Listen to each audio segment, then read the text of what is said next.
We've been, fascinated by eye cosmetics for thousands of years. This enduring human desire to speak with the eyes, right? To project allure or status. And power, yeah. It dates back to the very first civilizations. But what we put on around this extremely sensitive area is, well, it's caught in this constant and often dangerous tension. That tension is really the core of our deep dive today. We're focusing on what's called the ocular surface. Okay. And this isn't just the front of your eyeball. It's a wonderfully complex and highly sensitive system. So what does that include? It's the cornea, the limbus, the conjunctiva, the eyelids, eyelashes, the whole lacrimal apparatus. The tear production system. Exactly. Yeah. And critically, the fragile tear film itself. And our mission, looking at these sources you provided, is to really analyze the whole story, the history, the staggering market forces, the hidden chemistry. And the modern procedures that all affect the health of this vital area. We're looking for those surprising and sometimes, frankly, disturbing details that show how this pursuit of beauty can clash with our basic ocular well-being. Okay, let's unpack this and start at the very beginning. We are talking truly ancient history here. Oh, yeah. Ocular cosmetics have been in use since before 3000 BCE. In places like Egypt and Rome. And ancient Egypt is the perfect place to start, going back to around 5500 BCE. Wow. They used this green pigment uju, and later, of course, the famous black coal. Right. But what's critical to understand is that it served this deliberate dual purpose. It wasn't just for adornment. Right, it was medicinal too. Yeah. I mean, if you look at the Ebers Papyrus, that medical text, the green pigment is listed in, 39 out of 877 medical recipes for burns, inflammation. Exactly. They genuinely believed it offered spiritual protection, that it would deter flies and protect them against the sun or the evil eye. The intention was health. The intention was health, but the reality, through a modern chemical lens, was pretty toxic. The black coal, which they called mesdiment, was overwhelmingly made of galena, which is lead sulfide, or stibnite, which is antimony sulfide. Both are toxic heavy metals that are now, prohibited from being potentially put in cosmetics in the EU and Canada. So they were applying poison for perceived protection. That is a staggering contradiction. It is, and we know it caused harm. The sources mention that lead sulfide-containing coal was sometimes applied to the eyelids of infants. Of babies. Why? For the same protective reasons. Yeah. But the practice was associated with a significant increase in their blood lead levels. That's terrifying. It's a powerful illustration of cultural desire, just overriding material safety even millennia ago. And moving forward to Roman times, that same dynamic was at play. Roman women used extracts from deadly nightshade. Right, Atropa belladonna. To do what exactly? To induce pupillary mydriasis, basically extreme dilation of their pupils. On purpose. Oh, yeah. That intense, lasting dilation was seen as a sign of beauty.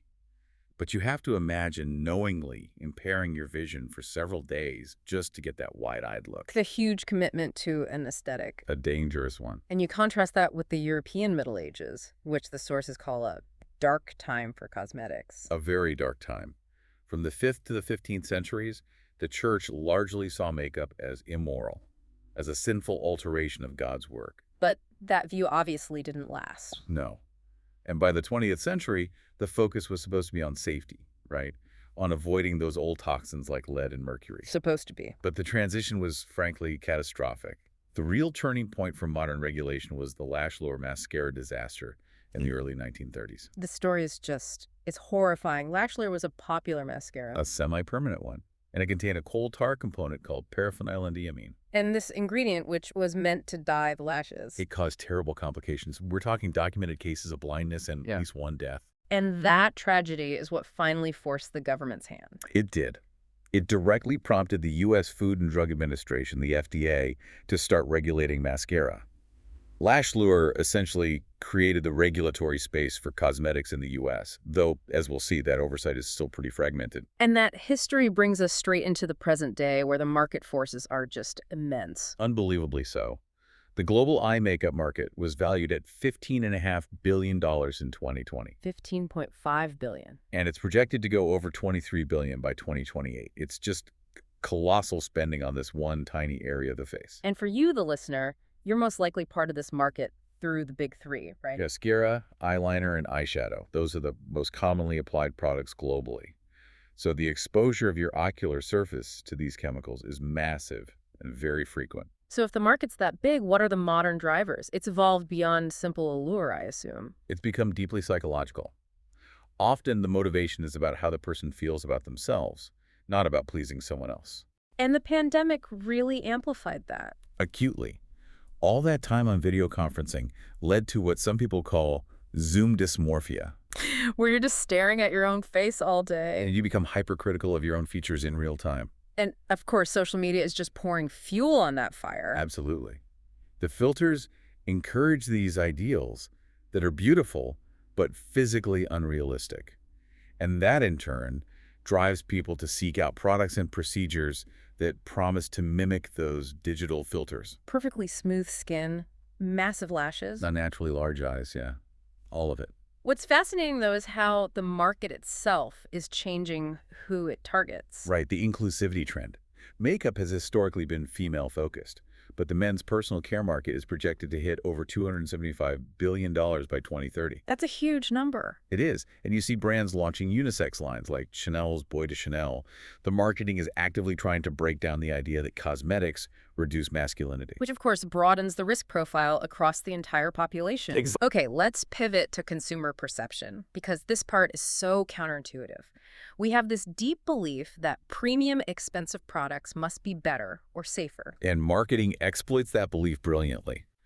The sources pointed to this randomized controlled study. They tested a premium anti-wrinkle cream against just a basic regular moisturizer. And they even manipulated the packaging. Some got it in a luxury jar, others in a plain, unlabeled container. So what did the fancy jar and the high price tag actually deliver? Well, it strongly influenced behavior. Participants who got the cream in the luxury jars used significantly more of the product. They just believed it was superior. But did it work better? Not at all. After 6 weeks, there were no significant differences. None. Across any of the groups. Not in wrinkles, not in perceived beauty. So the key takeaway is that you're paying for a feeling. You are paying for the packaging and the marketing story, not necessarily for a better function or a more effective product. Which brings us directly to the chemistry inside those jars. And this is where the regulatory gap is just startling. It's vast. The US FDA estimates there are around 12,500 chemicals used in cosmetics. Okay. Yet the US only bans 11 of them. 11. And in Europe. The European Union restricts or bans more than 1,300. Wow. That's a 1,000-fold difference in regulatory caution. It is. It suggests that many ingredients allowed in the U.S. market could be allergens, carcinogens, endocrine disruptors, all things that threaten the ocular surface. So let's get specific. Let's talk about preservatives, which are in almost everything. They have to be to prevent microbial growth, but they carry their own risks. Let's start with one called benzalkonium chloride BIEC. Right. It's used in cosmetics, but also, ironically, in many topical eye drops to keep them sterile. What's the impact? BIEC is very concerning. The in vitro studies, tests on cells in a lab show that BIEC concentrations 20,000 times lower than the maximum levels approved in the EU are still toxic to ocular surface cells. Wait, 20,000 times lower? 20,000. Yes. That suggests the approved limits are just wildly out of step with what our biology can handle at a cellular level. It does, and chronic low-level exposure to BIEC is linked to irritation, burning, dry eye disease, and tear film instability. It's a huge red flag. Okay, what about another common one? Parabens, like methylparaben. Parabens are approved up to 0.8% in mixtures. But again, the lab studies are alarming. How so? Dosages that are 40-fold to 400-fold less than that approved limit can significantly reduce the survival of human meibomian gland epithelial cells. And just as a refresher, why are the meibomian glands so important? They are absolutely critical. They produce the essential oil layer of your tears. Which stops them from evaporating. Exactly. So damage to those cells, what we call meibomian gland dysfunction, or MGD, leads directly to painful chronic dry eye. And on top of that, parabens are known allergens and endocrine disruptors. What about ingredients driven by the whole natural or clean beauty trend, like tea tree oil? Tea tree oil is a great example. It's a fantastic treatment for Demodex mites on the lashes. But its chronic cosmetic use, say in a makeup remover, is really problematic. Because the sources show that concentrations of tea tree oil that can be absorbed into the eyelid skin are high enough to kill or significantly reduce the survival of those meibomian gland cells in the lab. It's also an endocrine disruptor. So natural absolutely does not equal safe. Not for the ocular surface, no. And one more we have to address, talc. Talc is a bulking agent. You find it in eyeshadows, powders. The concern isn't the talc itself, it's the risk of asbestos contamination. Which is a known carcinogen. A known human carcinogen, yes. Talc deposits are often found near asbestos, and this contamination risk has been such a concern that the FDA started conducting regular reviews back in 2019 to try and ensure product safety. Now we have to move beyond makeup to the high-stakes procedures. Let's start with eyelash growth serums. They are incredibly popular. Very popular. The active ingredients are usually prostaglandin analogs, or PGAs. Like Bimatoprest. Exactly. These are hormone-like compounds that extend the growth phase of your lash cycle. But they were first developed as a glaucoma medication. To lower eye pressure. Right. So we know they are biologically potent. And that potency comes with consequences when you use it just for longer lashes. What are the side effects? They include discoloration around the orbit, eyelid drooping, redness, which is called conjunctival hyperemia, and, crucially, meibomian gland dysfunction and dry eye. And the evidence for these products, according to the systematic review in the sources, is not great. It is sobering for any consumer. The reviews started with over 5,000 records. A huge pool. But they could only find 14 randomized controlled trials that actually met the criteria for analysis. And the quality of those 14. Not a single one was judged to be at a low risk across all biased domains. So we have a multi-billion-dollar product category built on an evidence base that is officially low to very low certainty. That's right. And despite that, the pooled data did suggest a quantifiable risk. Bimatoprost use might increase your risk of significant eye redness by 5-fold compared to a placebo after 4 to 6 months. So you're trading a low certainty benefit for a very real 5-fold increase in the risk of irritation. That's the trade-off. Okay, let's briefly touch on cosmetic injections. Fillers, like hyaluronic acid. Fillers are everywhere, but around the eye, the risks are unique. What are the complications? They range from the minor, like the Tyndall effect, a bluish look under the skin if it's injected too superficially, to the most feared event, which is vascular occlusion. Which is when? When filler is inadvertently injected into an artery, it can cause tissue death and devastatingly vision loss. And finally, botulinum toxin. Botox. Botox has been used in ophthalmology since the 70s, but for cosmetic use, like on crow's feet, the risks to the ocular surface are reduced tear production and, most significantly, an incomplete blink. And how common is that? The sources note it can occur in up to 78.9% of patients, depending on the injection site. And if you don't fully close your eye when you blink, your tear film evaporates too quickly, too often. It's a direct physiological pathway to developing painful chronic dry eye disease. You're trading the cosmetic benefit against the fundamental mechanism your eye uses to stay healthy.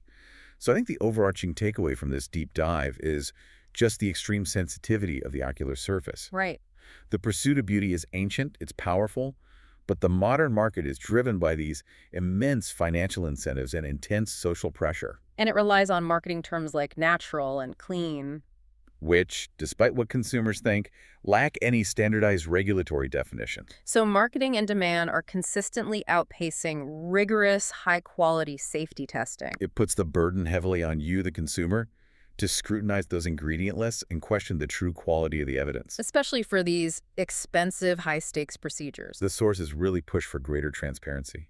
We need to demand that these products list the concentrations of all their chemical components right on the label, which isn't standard practice right now.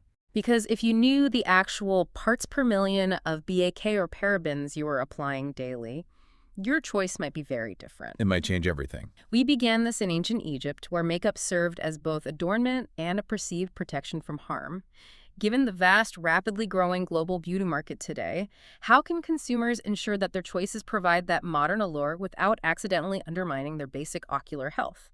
What would it truly take for the safety of our eyes to become as crucial to the industry as the appearance of our lashes? Something to mull over the next time you browse that beauty aisle.